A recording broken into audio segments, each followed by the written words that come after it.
Hello, everyone. Welcome to Floof Talk, the show where Furry Valley's fluffiest folk talk about whatever it is you want us to talk about.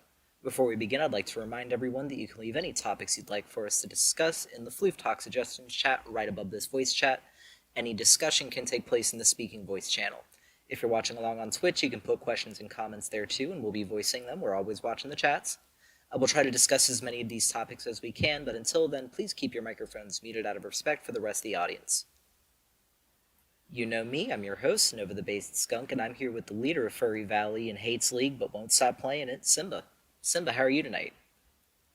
I'm good. I thought to myself at 11:30, I could play a League of Legends game at an A-round before Floof Talk, and if it wins, I'll be in a good mood. I sort of, brushed out of my mind the possibility that I might lose, but I won, so I'm good. How about you? Oh, I'm doing well. I really appreciate that you went out of your way to win that game, because otherwise we'd be dealing with ornery A Simba tonight. grumpy lion, yeah, absolutely. But no, I won. I rolled the dice, flipped my coin, and I won. I got Ash. I was pleased. Oh, well, you had to win if you were playing Ash and Aram. You just press W and win. Yes, I did, and it worked. Always the best feeling when you get those broken champs, especially when they're easy as hell. Yeah. Alrighty. So let's just go ahead and get started with what we have planned tonight. Our first topic is a food that you hate that everyone else seems to love. So this is a difficult one for me. I don't eat very many different things. I guess if I had to choose anything, I guess really, really, really spicy curry. I cook homemade curry. I use Moruga scorpions, Scotch bonnets, all sorts of Komodo dragon chilies, all sorts of really hot chilies. So I guess a lot of people kind of like spicy-ish food, but I like sort of crazy, blow your head off spicy food. Maybe that, or super sour stuff, maybe. What about you? Well, actually, that question was meant to be the opposite, something that you hate that everyone else seems to love. But, I mean, that being said, I'd have the exact Oh, same answer.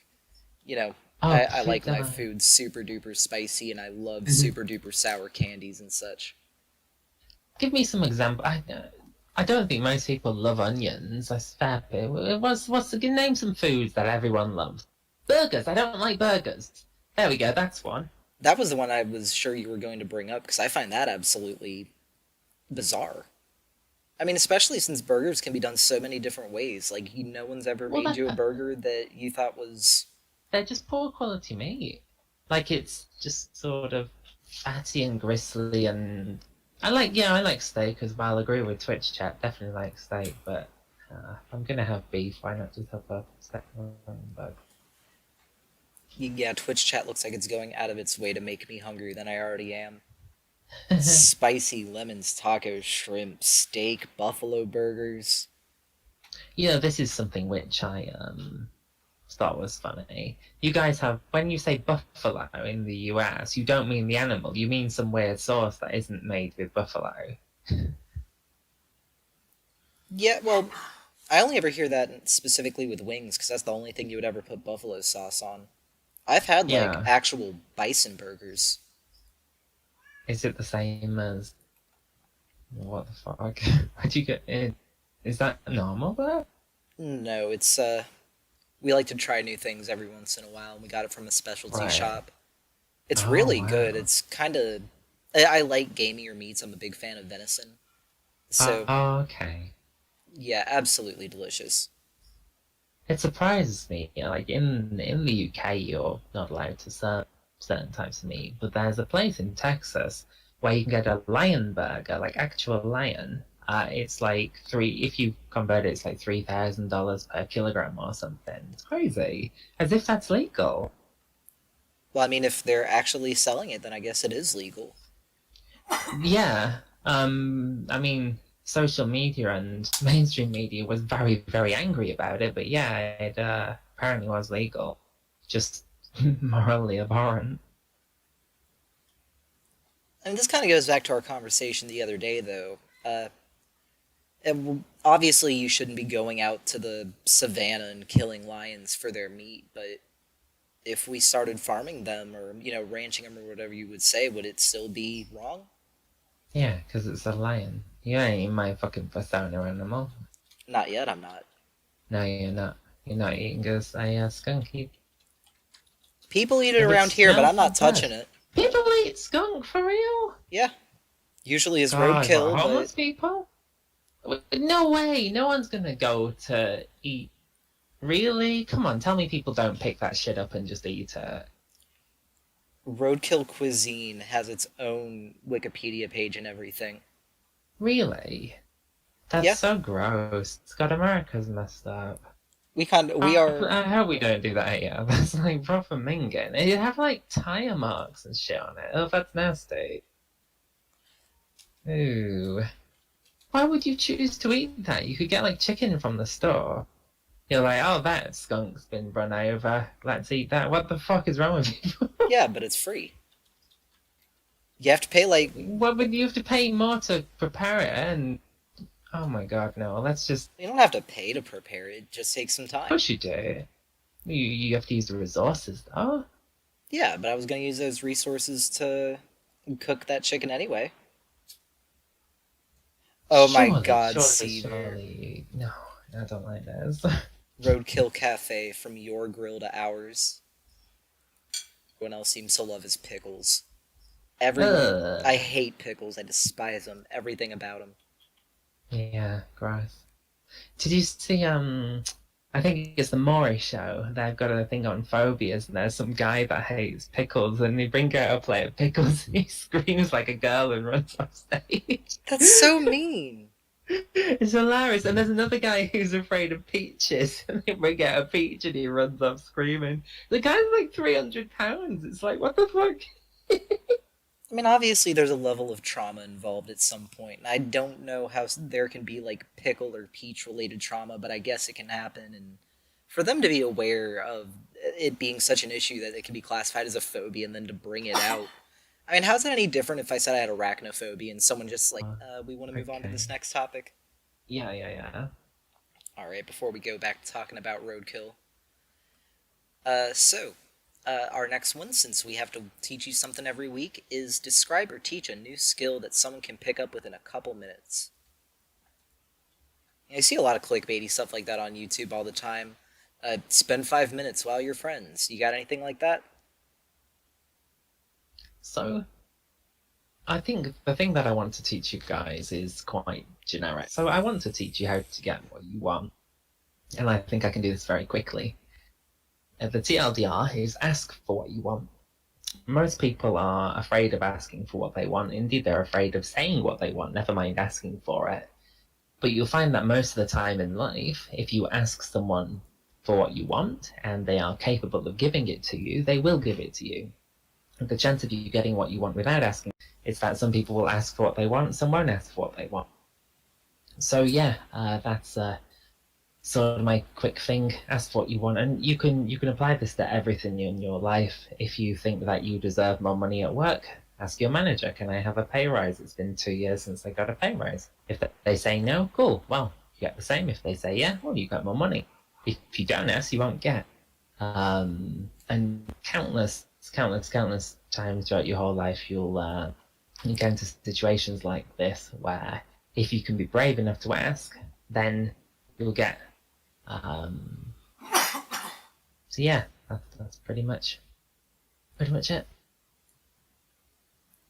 It's more abstract a skill than I was expecting, but definitely worth teaching. And yeah, that's a really good point, that you're not going to... No one's just going to give you what you want, especially if you're looking at a professional setting. You might say, oh, well, I want a raise, so I'll work harder. And your reward is going to be, okay, you now have more work. Yeah, for the same pay. Yeah, exactly. Yeah. And I don't know why people are afraid. I think it's maybe just like a Western cultural thing that people want to sort of not ask for things because they think that's rude, or they think that they don't want to be a bother to people. Be a bother to people. If you want something and you haven't got it, then go get it. Go ask for it. And I suppose the other half of it is knowing who to ask. That's the easy part, though. I mean, I tell you, this isn't really even just a kind of real life thing. A lot of our admins struggle with this. they don't. It's not so much that they struggle with it in a sort of event leady kind of way, but when it comes to recruitment for the games that they play, they will not. I guess 95% of our admins are uncomfortable messaging furries that they don't know and telling them that they host, for example, League of Legends events. And I cannot get my head around it. They say to me, I can't get people to come to my event. And I said, well, okay, how many people have you invited who play your games at the server? Yeah, how many people do you invite to your events? And they're like, oh, I don't want to bother people. That is why you don't get any attendees. I don't know why it's such a big deal. Do you think it is just a cultural thing? Do you think people are just afraid to ever voice what they want or what they need? I mean, a lot of folk are afraid to talk to strangers, period, let alone trying to sell them on something. Mm, And more so than that, I think most furries are particularly afraid of rejection. Everyone's afraid of rejection, but furries more so because they wouldn't. Most of them wouldn't be furries if they weren't rejected by society in the first place. I think you phrased that in an interesting way. You sort of said that people are kind of afraid to sell something to someone. And I think a lot of the time, you don't even have to offer a kind of trade. You don't have to say, sort of, okay, will you do X in exchange for this benefit?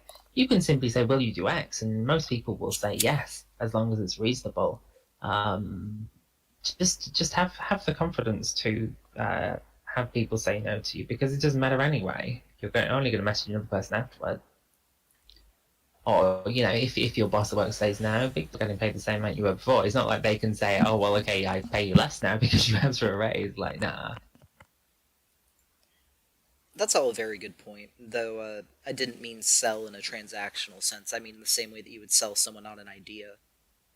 I mean, it just.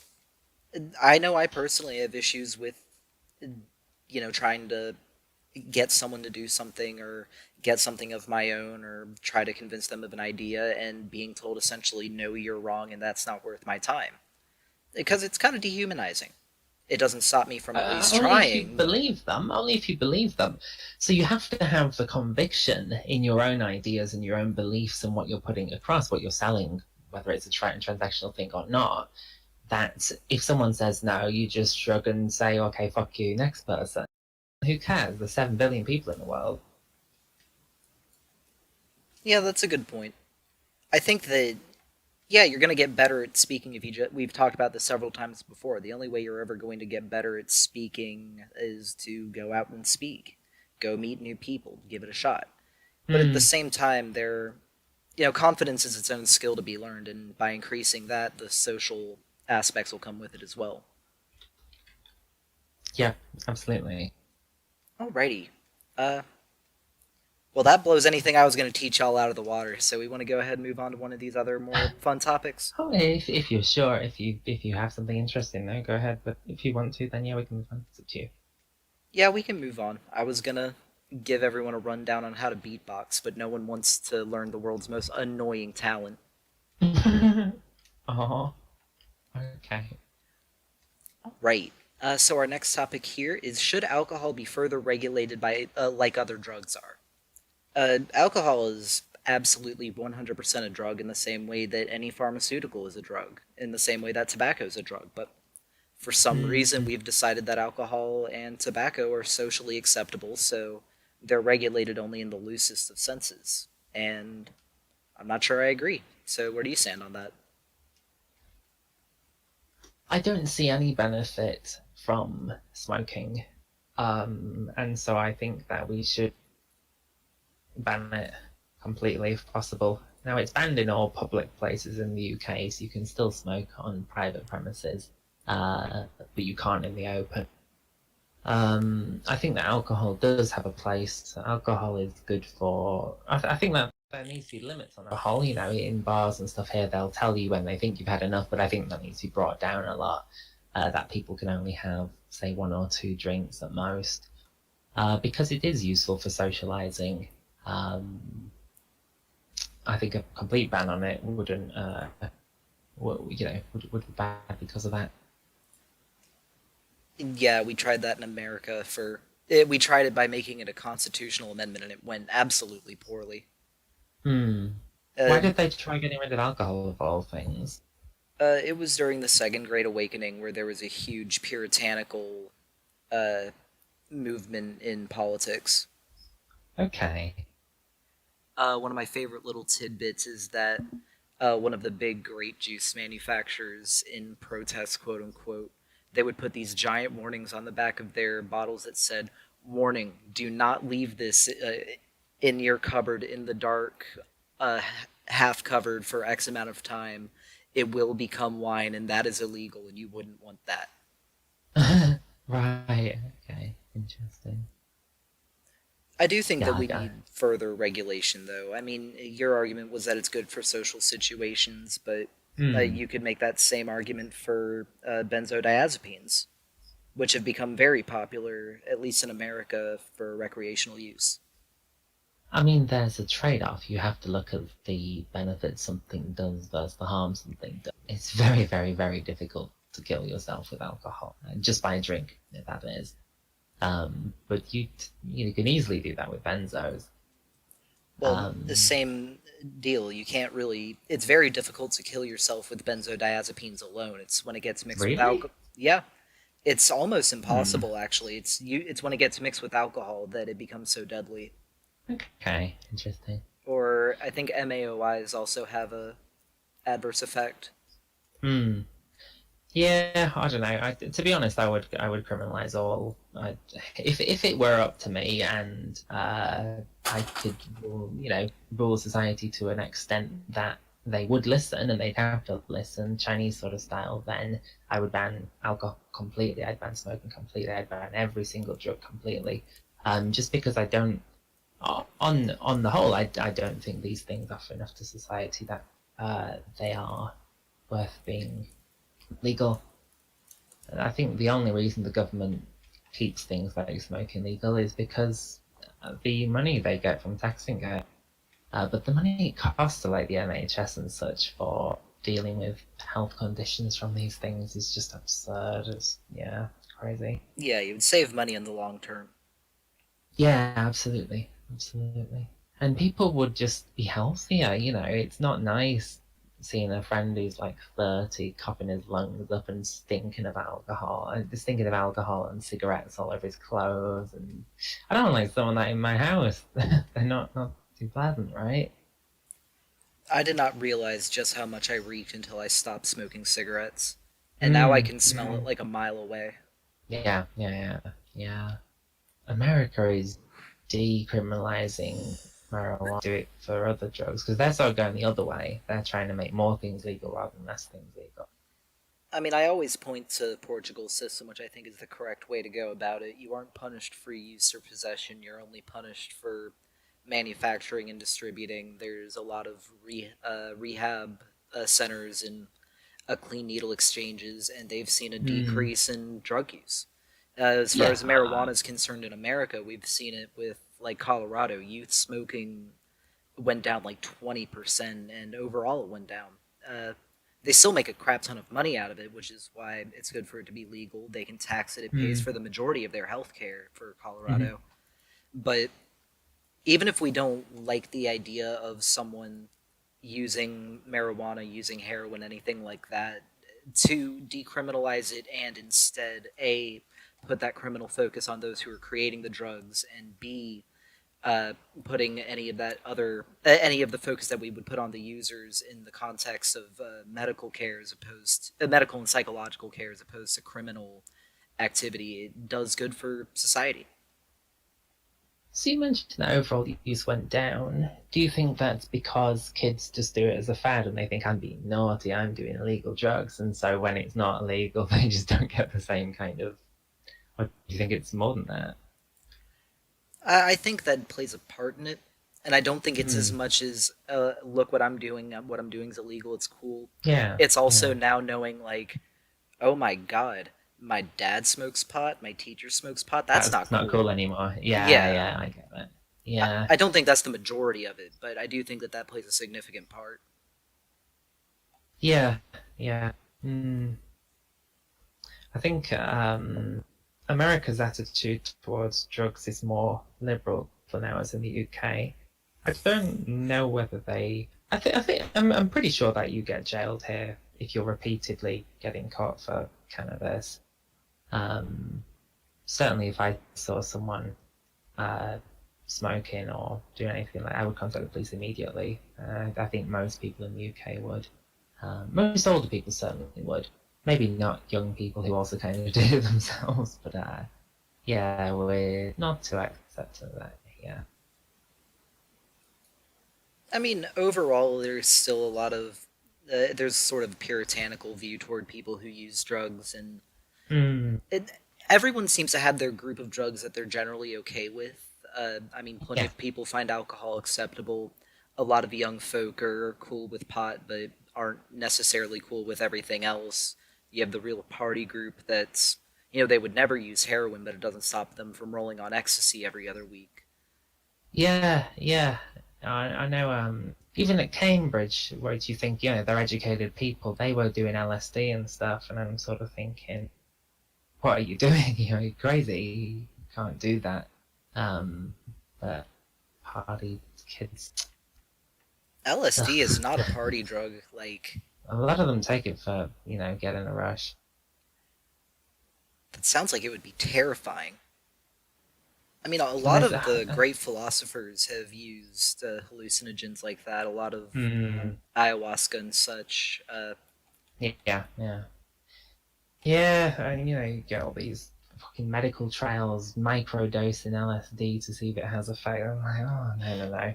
I might be sort of older than my years with this stuff, but I still think no, this shit's dangerous. It's illegal for a reason. Let's not damage our youth. It's really not, though. I mean, I can't speak for the UK, but LSD in particular has been shown to have no lasting psychological effects. No, Flashbacks for only 10 for the years. the caveat is for those who were already in some way mentally unstable. There's Okay, also so no. most people then, like I think half the people in the UK have some kind of mental illness, diagnosed or otherwise, including depression and anxiety. If I can have flashbacks for up to 10 years and I'm driving on a motorway at some point in the future, that's not safe. No drug that has that kind of thing should be illegal, ever. Because it's not. How can you possibly regulate something that's like, oh well, you could kill people in a car accident because you had a flashback in 10 years, but only if you have some kind of mental illness between now and then. It's far too vague, far too dangerous. I mean, there can be. There's always going to be the chance for adverse effects, and the first link I pulled up here say that while this is something that can happen, it's not particularly common. And I really think that the medical benefits outweigh the general social risks. Uh, Probably depending on the dose. I mean, the dose for medical use is probably much smaller. Now, that's a really important point. Hmm. LSD first is incredibly difficult to come by in America now because it's cracked down on so hard. Mm. For a while, it was like 98% of all LSD was made by a single lab by some guy in a missile silo. Right. Uh, but for those who do use it, they don't treat it properly. They take No. well above the threshold dose. Yeah. And for microdosing, you're talking 50 micrograms, but Yeah, it's like a 400. Shall but we? yeah, Oh, do you want to keep going? I did also want to mention that there are two of the other drugs that seem to have a really promising medical use would be first ecstasy. When used to treat PTSD with guided therapy, they found like a 70% increase in success, Right. which Interesting. I think that's something we need to continue to study. And the most Yeah. fascinating one to me is Ibogaine, which is a hallucinogen which has grown vomit the whole time. But they found that it Oh, absolutely cures heroin addiction. really? Wow. The moment that the trip is over, you have no desire to do heroin. You don't have to deal with any of it, the sweats and the chills and everything that comes with overcoming opiate addiction. It, I think that's something that we need to bring here, especially since the opiate epidemic has not gotten any better over the last several years here. Hmm. A lot of medical trials need to happen. One on a similar topic, ketamine for depression is apparently in medical trials now, so that's interesting. I know Paco's going to be excited. Is he depressed, or does he just like being a horse? Alrighty, we want to move on from here. Yeah. Alright. We'll probably have to skip one of these. Do you have a preference? Yeah, we can get rid of 6 if you want. Alrighty. Okay, so our next one is all across America there have been these protests, my state included, where people have been gathering to open the country back up. And I'm not surprised. it's absolutely stupid. It's not absolutely stupid. It's only going to get worse if we allow this to happen. We have to nip the problem at the bud. And obviously these people recognize it's an issue because these people are gathering and either sitting in their cars on the freeway or they're out wearing masks, practicing social distancing. No, they're doing that because they've been socially conditioned to do that. They're not doing that. Is not proof that it is a real problem. If you completely invent a pathogen and you go on all news sources and you tell them that, oh, this thing's real, it's going to kill you, people will do things like that. Now, I'm certainly not saying that COVID's invented. I don't believe that for a second. But the fact that people are doing these things is not proof that this is a massive big deal. The numbers of people who are afflicted by this and the number of people who are dying by this is tiny compared to the number of people dying by other sources. And I'm not even slightly surprised that people have completely had enough of it. Shutting down an entire country for something which at worst case is probably going to kill 2 million people is inappropriate and absolutely just disgraceful. The economic, you're going to probably kill the livelihoods of far more than 2 million people by shutting down the whole country. Even in the first 2 weeks, you've had a ridiculous amount more than that file for unemployment, for God's sake. It's absurd. 11 million people a year die from sepsis worldwide. We have similar numbers dying from cancer, all these other things. If it's such a big deal that, okay, well, what? How many people died from COVID at this point? 50,000 or something? 100,000 at max? Shrug, who cares? 1% of the amount of people die globally from the bigger killers. But no one's cared about those. No one's kicking a fuss up about that. I think it's massively irresponsible, and the priorities are in the wrong place. Yeah, I'm not surprised. I completely empathise with them. Don't get me wrong, I'm a good boy. I wouldn't go out doing that shit, but I'm secretly backing them. That's all I'll say. The first point I want to make is that I wasn't in any way implying that by them wearing these masks that it proves it's a big deal, but it does prove that they at least they themselves believe it's a big deal. However, they care more, but they care more about getting what they want than, making sure that everyone who needs to stay safe can stay safe. Because if they open everything up, the people have to go back to work, and there are plenty of people who are immunocompromised or older that don't need to be working right now. And all that being said, they're all entirely in America. They're Trump supporters. They are being told to do this by Fox News. This is a political move. This has nothing to do with... they have been conditioned the opposite direction, and they have had it done so against their best interests. They're not out there because they really feel like they're doing what's best for the economy. They're doing it because Fox News wants to be able to make sure that they can continue making money. Yeah, I mean, I think that the politicization of anything like this is crazy, and I don't understand how in America that's just accepted. But I still think that whether it comes back down to the whole argument of whether doing something for the wrong reason but getting the right result is correct or not, and I believe it is. Even if someone does something because they're stupid because Fox News told them to, if it gets the correct end result, well, cool, you got the right end result. So I would say I'm fine with it. And the British people are. We would never do it. We would never go out and cause a fuss like that. We're polite people for the most part. We're polite to your face at the very least, so we wouldn't do that. In America, people have a problem with something. They'll make it known they have a problem with something very loudly in most cases.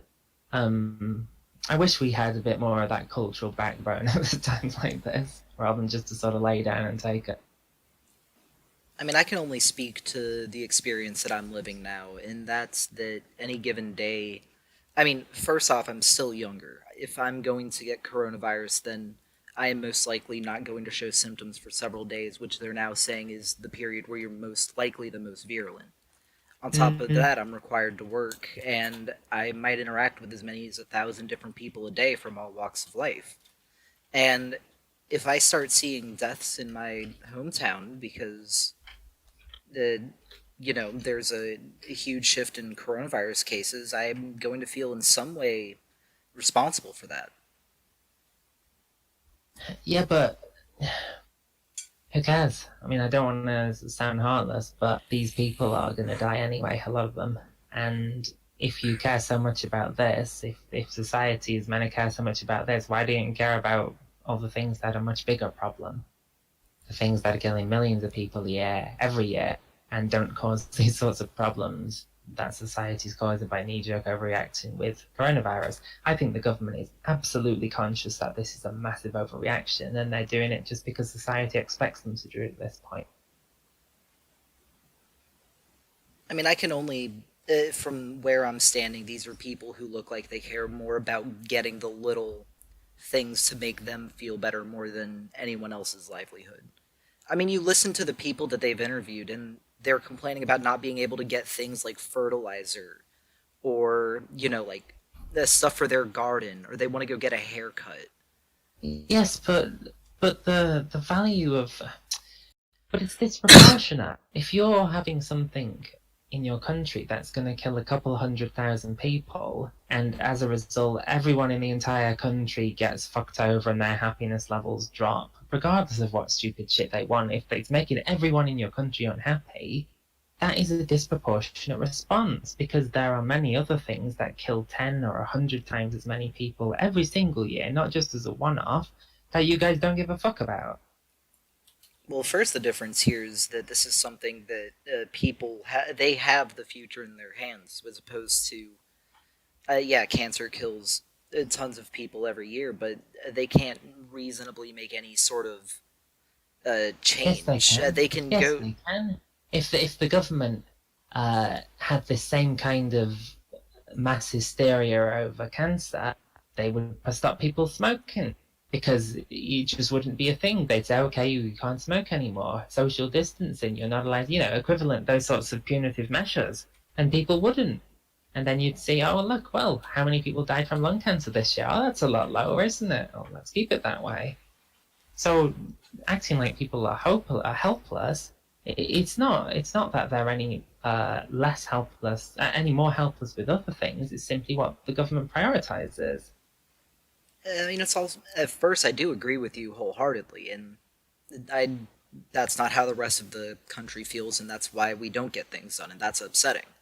I mean, even it's not going to address curing cancer, but getting a national healthcare system would do miles for these people who die simply because they don't have the money to live, which is sad. But that being said, I also think it's worth mentioning that cancer has existed for as long as humans have existed, and it's just kind of a fact of life that we've accepted.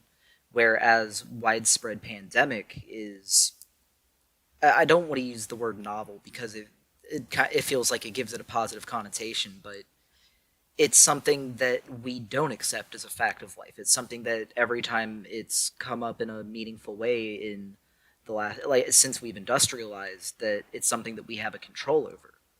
And the fact it seems that we don't, because politicization all over the world, in China, in America, have made this a bigger problem than it needed to be. Mm,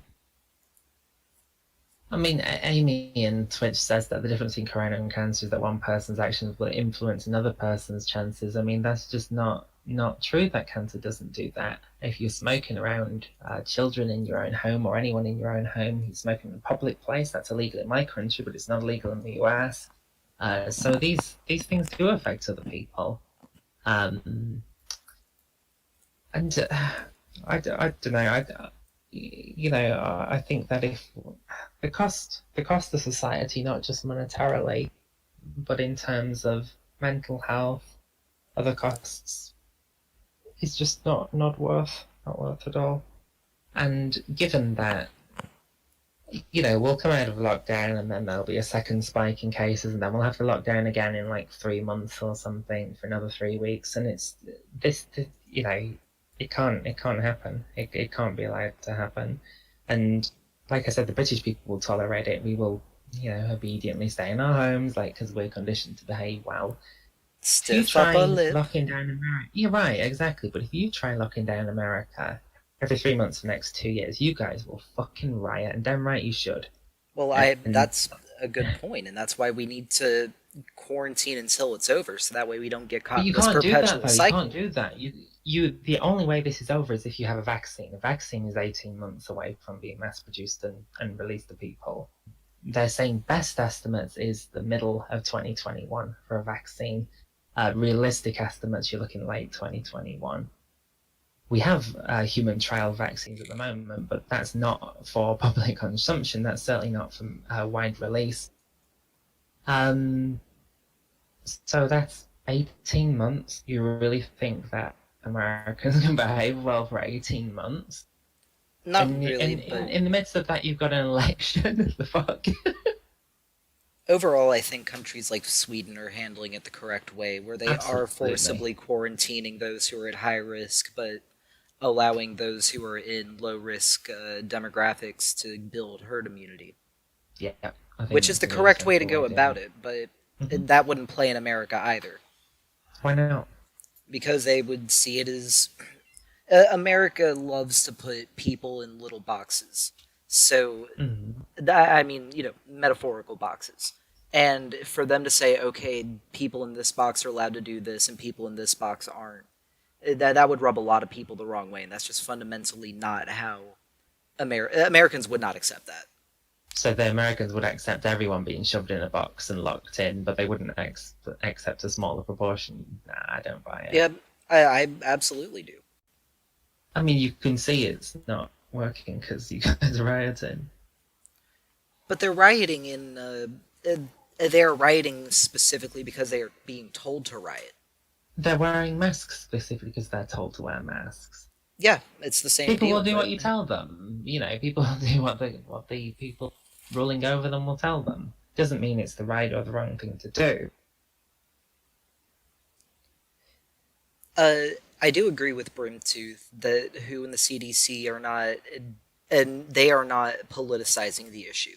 However, the way that the Chinese and the American governments have addressed this absolutely are politicized. Yeah, and it shouldn't be. It really ought not to be. And it's like, Trump's like, we'll defund the World Health Organization. I'm sorry, what are you doing, you crazy bastard? Alrighty, do we want to move on to another topic since we're going to be doing this for a full hour next week? Oh, are we? Okay, yeah, let's go. Alrighty. So, our next question, since, we're talking about end of the world stuff now, apparently. Should any country have a nuclear stockpile? Yes, easy. All of them, right? No. I think that every country should get exactly 2 nukes. 2? Why Yeah. 2? It'll be like the US Senate, so that way, even if one country has more people, it's not disproportionate. That now Nigeria can be just as big a player on the world stage as America. That's really foolish. Obviously, this is totally sarcastic. Ah. No, I don't. In a perfect world, no one would have nukes, but they're going to keep building them. So Why do you think? Yeah, so I think the reason why that's a bad idea is because you'll always get some shitty rogue state that gets nukes. Therefore, we should have nukes. And I hate that line of thinking, but there's just no adequate way to address that. Yeah, it's realism. I think if you had very, very, very integrated globalization, then you wouldn't need any nukes.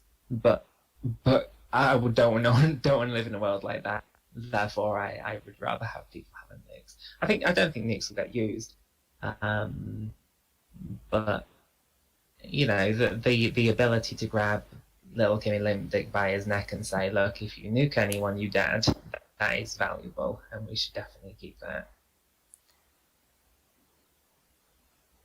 I mean, the issue is that everyone knows at this point that it would be a blind threat, especially in the case of North Korea, because we're too good of friends with South Korea. There's no way to nuke one without taking out a big chunk of the other. And even if there No, was a no. moment You that really nuke think we wouldn't nuke if North Korea nuked, say, New York? You don't think we'd nuke North Korea? The I'm American really people would unsure. not forgive Obviously, they wouldn't forgive it, no, but they wouldn't forgive your government if you didn't. That's what I'm saying. oh yeah, Regardless whether it's a Democrat or a Republican, if you allowed a nuke, I cannot believe that Trump didn't do retaliatory strikes on Iran for when they destroyed the base in January. I said at the time, I think that's really damaged his election chances because the Republicans will be like, "The fuck are you doing? How can you let the Iranians attack our base, our military base?" I think with a nuclear thing, if a country got away with nuking the US, for one, you'd lose all status within your own country, but for two, on the international stage, you just look weak as anything. If a country could get away with nuking America, though it is worth but mentioning, Iran did not nuke an American base. They still no, don't they have the didn't. capability to. No. I didn't say they did. America did not attack back after Iran attacked the military base in January. But you They think that a nuke was the proper response. No, I don't, not at all. But what I'm saying is that I believe Trump's election chances were damaged in January. I said this in January because they didn't retaliate, and I think that both on the national stage, you would never get re-elected if you allowed a nuke and didn't nuke back. But I think on the international stage, you'd look extremely weak if you didn't react with that measure, because it would sort of, China and Russia would be laughing at you. And maybe I'm not maybe I don't have the situation read correctly, but I think that if it were China or Russia or any other India, any superpower nuked us, then yes, we would look incredibly weak if we did not nuke them. But Yes. so I don't think that even if Iran, Iraq, North Korea nuked us, for us to nuke back, it would really look like we're punching down because we have more than enough conventional means to wipe out whoever did it. I don't. I mean, well, however you do it, you have to have an equivalent response. Whether you do that with a nuclear weapon or a weapon that's as destructive but not nuclear is essentially the same. But you have to do one or the other. And I don't think it's the case that North Korea is suicidal. I don't think Gimme cares whether his country, even the people there, get killed. But he does care if he gets killed. He does care if he loses his power and loses his sort of status. So I don't think it's a free shot, if you will. That's really important to mention as far as North Korea is concerned. This is people look at Kim Jong Un and think that he's absolutely insane, but what he's doing is incredibly calculated for someone in his position. That the only way he can stay in power is for him to consistently yell, scream, and threaten. Because if he didn't, then he would get rolled over and taken out immediately. If not by outside forces, then by his own people. Because people in that level of poverty and suffering are not going to accept it if they don't believe that it's the fault of someone else. He's got an incredibly high approval rate over there. Not that we would ever get accurate numbers. Because for a lot of them, the way that they see it is that it's America causing all of their problems, and Kim Jong-un is the reason that they even have houses over their heads. Hopefully roofs above their heads, not houses. Yeah, yeah. Yeah. It's it's a shame. I think that there will come a time where uh, I don't know. Do you think that if it became obvious that Kim was sort of losing his grip, that he would nuke someone just because he doesn't really have much to lose at that point? Sort of a last stand kind of thing. I'm not entirely sure, and I'm not the right person to Mm. play armchair psychologist. I don't. I think the tiger that's trapped in the corner is much more likely to strike than the tiger that's sort of got a bit of room. Dangerous. If you have nothing else to lose, then I my father once that if he was about to die, he would take out some people. Um, so I think there are quite a few people that mindset where if they're going to go and they know it and there's no punishment in essence, then I think they would. And I think Kim is certainly of that mindset. Again, I'm not the kind of person who can judge the exact kind of person he is, especially since a majority of his personality has to be entirely for show. There's no telling who the genuine Kim Jong Un is. He has been humanized in weird ways. He's. Do you think that he believes he's the victim? Do you think that he believes America is a problem? Do you think that he believes what he says? I have to believe that. Yes, I mean he is part of a legacy. He's been brought up from birth to believe this, and not only that, but he was forced to take over the country when he was incredibly young. Yes, yeah. Yeah, different way of life. Alrighty. We do have a couple Floof Talk suggestions. I do want to be able to get through those tonight, and there's still plenty of time to suggest any topics y'all might have. So if you have any suggestions for us before we close tonight, you can put them in Floof Talk suggestions right above this voice chat.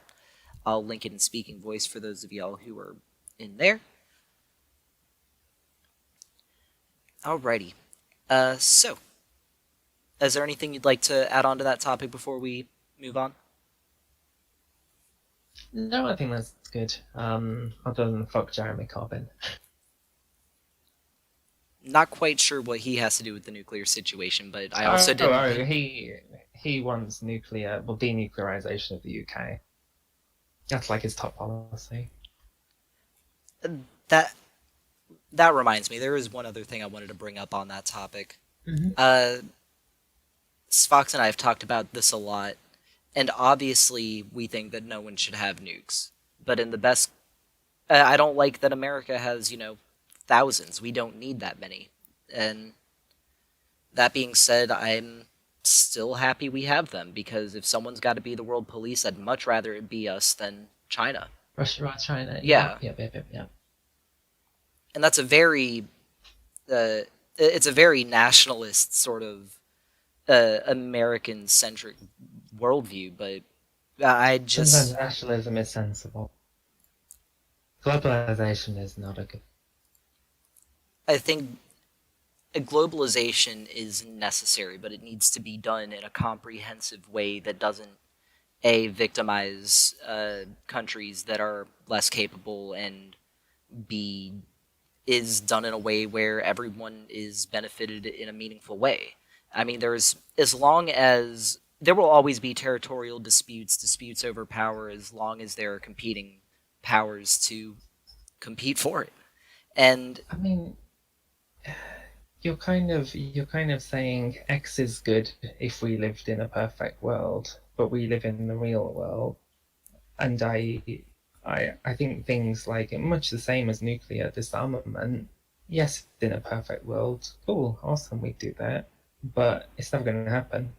And wanting something, desiring something that, well, if everyone was nice and played fair, then yeah, we'd all be better off, is fairy tale. And the people who win in life are the people who don't believe in fairy tales, the people who look at the real world and they look at the grittiness and they say, all right, who do I got to fuck over so I can have a decent life? Let's do that. Because if you don't fuck them over, they're going to fuck you over. That's how the world works. Well, in that same vein, if we're looking at it from that sort of gritty perspective, the less we globalize, the more that we. Like, if America were to break down into 50 independent states, we Hmm. would. We'd get run over by some other country who would then assert themselves as the new superpower. If Do you we. think?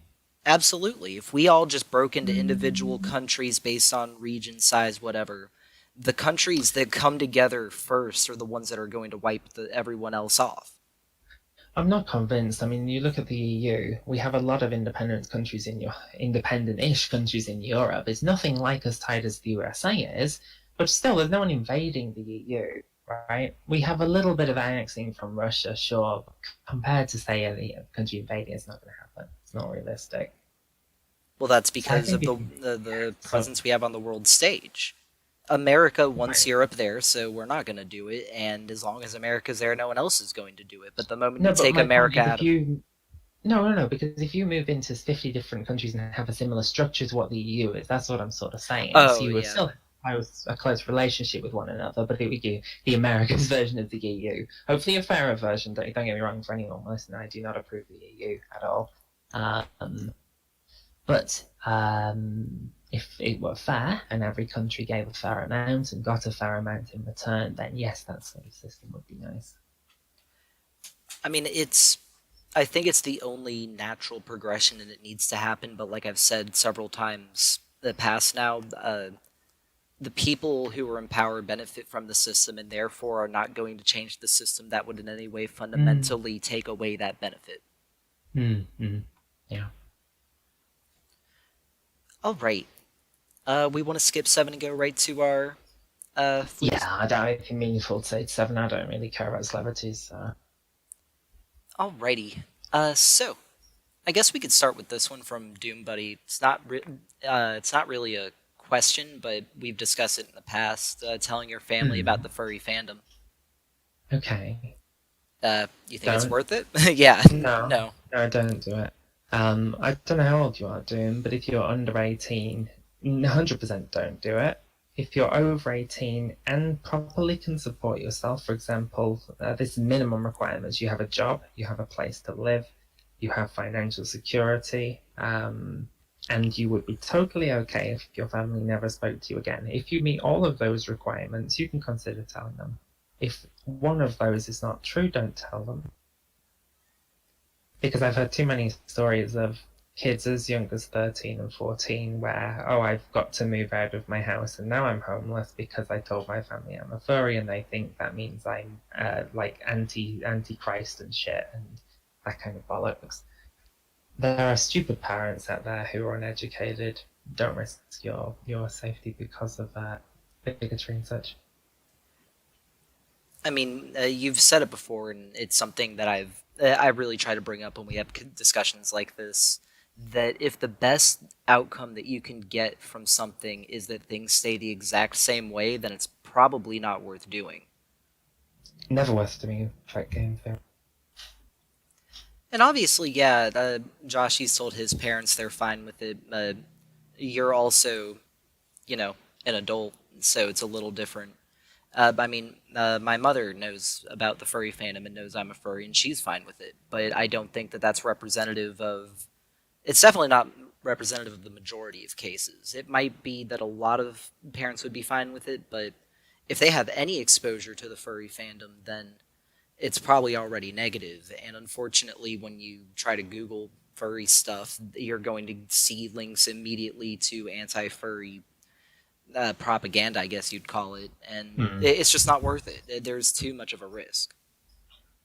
So I told my parents that I was a furry when I was 12, and they didn't like it. And I wanted to meet other furries. I wanted to meet furries in real life, just local furries. And they essentially said, when you're 18, you can go and get raped by these. This is my dad's words. You can go and get raped by these people in a dark alley as much as you want. Until then, you live at my house. You're not going to see these people.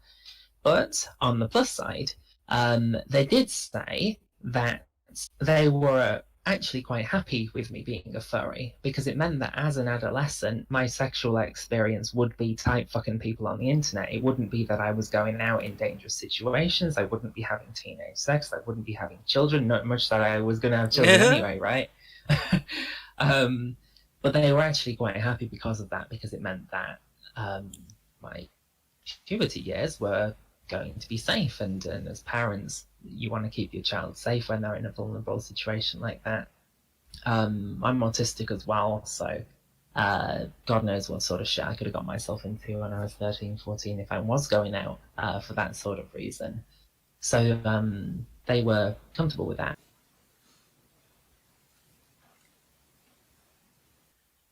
So here's one from Kane. How do we get people to check the correctness of social media posts, accusations, tinfoil hat theories, etc.? Because nowadays everyone seems to believe the first thing they read. Tell me when you find out, Kane. This is a massive problem. I don't think it's a problem just in our fandom. I think this is a problem across society as a whole. And the prevalence of fake news, the rate at which people believe this stuff is a huge problem because of this. Yeah, Snopes is good for debunking quite well-known myths and such, but if it's just some guy saying something on social media, then that's just Snopes is too slow to keep up with things like that, and people just they wouldn't go to it. But I tell you, the amount of messages I get every single day that says, Simba, you killed someone. Simba, you're a Russian spy. Simba, why did you rape a 12-year-old? All these kinds of things constantly from people who've never even spoken to me before. They've never been in FV. And it's just because they've read these things on Twitter or they've read them on Telegram and so forth. I think people are just stupid, honestly. If you are the kind of person who's going to believe something just by reading it, perhaps by a screenshot or two, or taken out of context, perhaps you have to ask yourself, are people like that really people that you would want to associate with? So you can sort of solve the problem in two ways. One is, well, try to sort of fix their understanding, try to convince these hundreds of people that, no, actually you're retarded, that's not true. Or you could just say, fuck off, there's 7.5 billion people in the world, I'll go and find people who are not going to behave like that. Because some people don't. Don't get me wrong, there are a lot of people on social media who will eat up all the filth they're fed. But there are equally a lot of people on social media who will not eat that stuff up. So you've got two ways. One of them's a lot more work than the other. And pretty much nowadays, I just go with the second. If anyone comes with anything nonsense like that, I immediately ban, immediately block, and I'm just like, fuck off. I have better people to deal with than that. And I don't regret it. Do you think that social media sites have any sort of duty to do something about the spread of fake news, especially since it's leading to a lot of I mean, a lot of this. Do, but they won't. Until they get regulated, they won't do it. Of course, they have a duty to. We have a problem in the UK at the moment where people are damaging phone masts and such because they believe that 5G causes coronavirus. We had how does that even happen?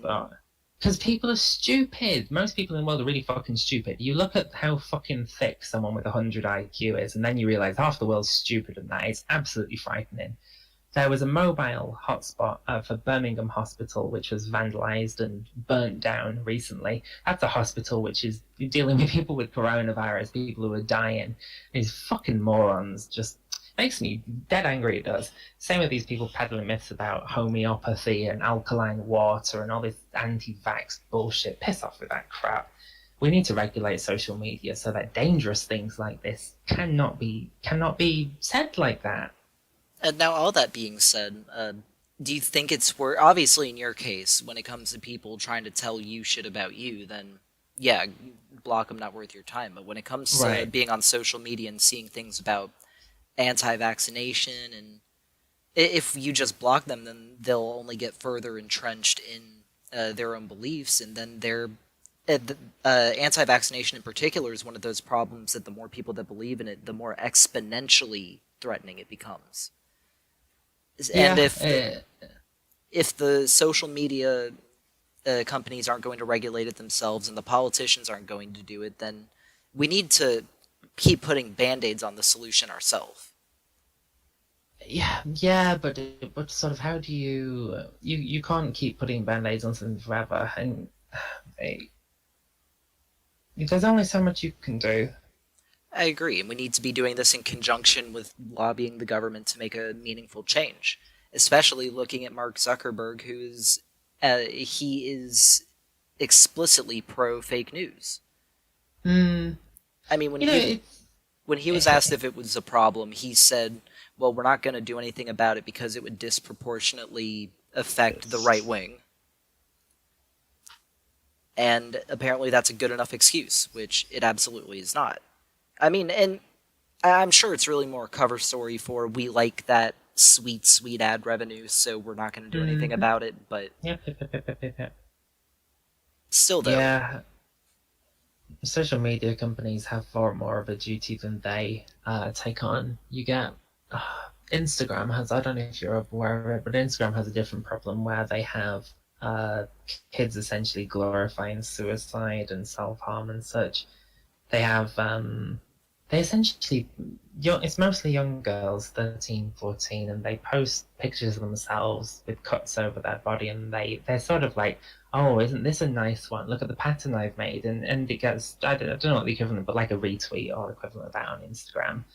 And the platform doesn't, yeah, they claim, oh, we take all this stuff off our platform. No, you don't take that stuff off your platform. Neither does Twitter. The amount of reports that you have to get on something that is not just false but illegal to get it removed is the companies don't do anything about it. yeah, And I think that much the same as with things like climate change, big issues, we can pretend all we want. Oh, we're being cute. We're eating less red meat. We're traveling less in our car because we're going to save the planet. No, you're not going to save the planet. The planet is going to be saved, if it gets saved, by governments and regulation.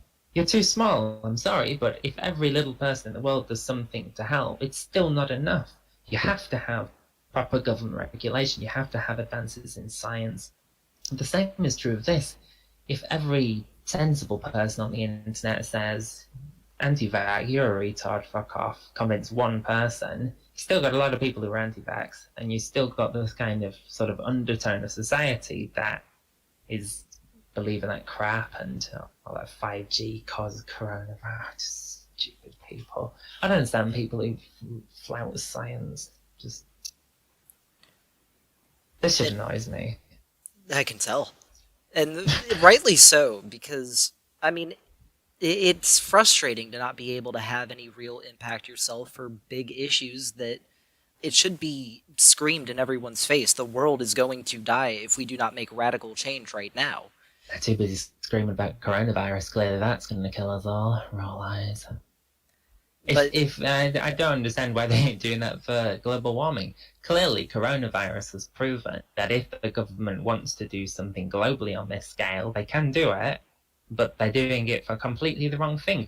And I guarantee you, after this coronavirus bullshit, people are going to be not in the mood for another sort of shit like this. So if they try and do another thing for global warming after this, people are going to revolt because they ain't going to stand for it. They've already been on lockdown for most of 18 months for coronavirus. Why would they want more bullshit because of global warming? They want to get on with their lives. Dangerous. They've chosen the wrong thing, wrong priority. and again, we spoke about this earlier. I can't blame people for picking up coronavirus as a mantle for trying to make meaningful change in the world because again, it is novel, it is different, it isn't something that we've accepted, it's just a fact of life. But it doesn't mean it doesn't irritate me to no end that we obviously can make changes and are not. And especially with how Mm. America has been handling this crisis anyway, because the American government obviously is not taking it seriously in any way. The stimulus bill was pushed back time and time and time again for Yeah. different politicized reasons. And now Yeah. it's coming out that despite the fact that, yeah, we're going to be getting our $1,200 in stimulus that Steve Mnuchin is sure will last us throughout the rest of the quarantine, LOL. Yeah, I don't understand this. Like, what about if you're still in quarantine 3 months? How is that going to work? But they've also they put in a loophole so that millionaires are getting up to $1.9 million each in stimulus. How do This you? So is it a sliding scale between 1.2k and 1.9 million? no, you have to. I have to look into the specifics, but you have to be able to claim specific things to get that stimulus check. But that being Oh, said, okay. it's totally. It's not in any way necessary because we've Because they looked at. already have millionaires. Yeah, it's been shown that people making over, I think it's $10 million a year, only spend between 15 and 20% of their income any given year, whereas Yeah, poor folk spend between 95 and 105%. yeah, I mean, they don't yeah. need that money. They've got the money, and they will see no change in their livelihoods as a result if they were to not have that money. Whereas, people in my situation where we've got rent to pay and bills and Mm. have to buy basic necessities that it's just frustrating. It proves that we can come together to make a change, but even if we do, the changes aren't going to be they aren't going to benefit the people who need it most. No, it's just another excuse for the government to give money to rich people, Yeah, exactly. which sort of, if do you think most Americans are blind, or do you think they don't care? Because it's one or the other. If you uh, cared about it enough, you do something about it. So you just don't know. Are people dumb? Do they genuinely believe that the government is properly taking care of them? I mean, 90% of Americans or something like that are vehemently against the existence of money in politics, but Hmm. uh, I like to bring it up because I think it's one of the most telling uh, quotations regarding the way that Americans view politics. There was the Hmm. guy who said, "I sure hate that Trump guy, but god damn it, he's on my team, so I support him." Yeah. S- Yeah. Yeah. And You vote because he's red on the ballot paper rather than exactly. the blue one. And to them, Yeah. the ends justify the means, and it also means taking all the bad that comes with it. I think it was Nancy Pelosi or Chuck Schumer, one of the two, several years ago, when they were asked about why Democrats were taking money from the banking industry as well. They said, well, if we don't, then Republicans are going to get 100% of the money. At least this way we get 20%. Again, they see that the Yeah. ends justify the means, and obviously that's not the case because they aren't even reaching the ends. Yeah. I mean, I think the problem with having such a small number of parties is that it's very difficult to find a party that even agrees with you on all of the key issues. You might get, I mean, I support, I don't support our Conservative Party, but out of the choices that I had at the most recent election, I had to support the Conservative Party because they were the only ones who were guaranteed to bring Brexit, and Brexit for me is the absolute 100% have to have this policy. So, yes, I hate that they shit on poor people. Yes, I hate this austerity measures. I hate all of that stuff. I think that most of the Conservatives are snakes. But I want out of Europe, so, I have to take the hit. If there was uh, a better spread of parties, and you're only going to get a better spread of parties with a different political system rather than first past the post we have in the UK. But if there were more parties, then more likely I could say, okay, well, this party agrees with my top two or top three priorities, therefore I'll vote for them instead. But having a choice between this one will get us out of Europe and fucks poor people, or this one will give all our money to Europe and get rid of our nukes and make us weak on the world stage, I'd rather have the the first one. Both shit choices, but I mean, it's such is the lesser of problem. two evils, but, Yeah, you know, exactly. Yeah. the lesser of I two think, evils is still evil, and the yeah. system that we have now, both in the UK and the US, is only ever going Mm. to continue to give us those evil people. Yep, yep, yep. And it's just the same with what you're saying about, oh, I don't like Trump, but he's on my team.